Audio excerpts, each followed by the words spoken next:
যতই দিন যাচ্ছে ততই দীর্ঘায়িত হচ্ছে রাশিয়া ইউক্রেন সংঘাত। স্থানীয় সময় মঙ্গলবার ইউক্রেনের হোরদোনিয়ায় ড্রোন হামলা চালায় রুশ সেনারা। এতে আহত হন বেশ কয়েকজন। হামলা চলে দেশটির সুমি অঞ্চলেও। এতে ব্যাহত হয় অঞ্চলটির পানি ও বিদ্যুৎ সংযোগ।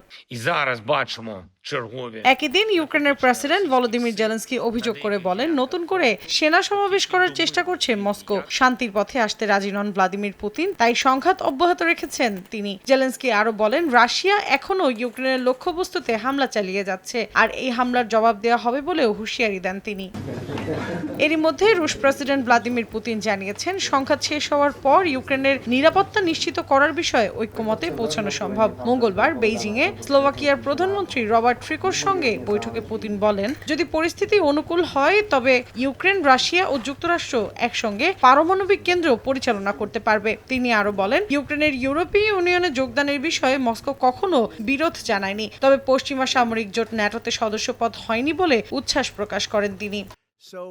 এদিকে দীর্ঘদিন ধরে চলা রুশ ইউক্রেন যুদ্ধবন্ধে আবারও তাগিদ দিয়েছেন মার্কিন প্রেসিডেন্ট ডোনাল্ড ট্রাম্প। মঙ্গলবার ওভাল অফিসে সাংবাদিকদের সঙ্গে আলাপকালে তিনি বলেন, গত সপ্তাহে উভয় পক্ষের প্রায় 7,000 সেনা নিহত হয়েছেন। পুতিন ও জেলেনস্কির বৈঠকের অগ্রগতি না হলে পরিস্থিতি আরও খারাপ হতে পারে বলেও হুঁশিয়ারি দেন তিনি। মৌসুমী সাথী, সময় সংবাদ।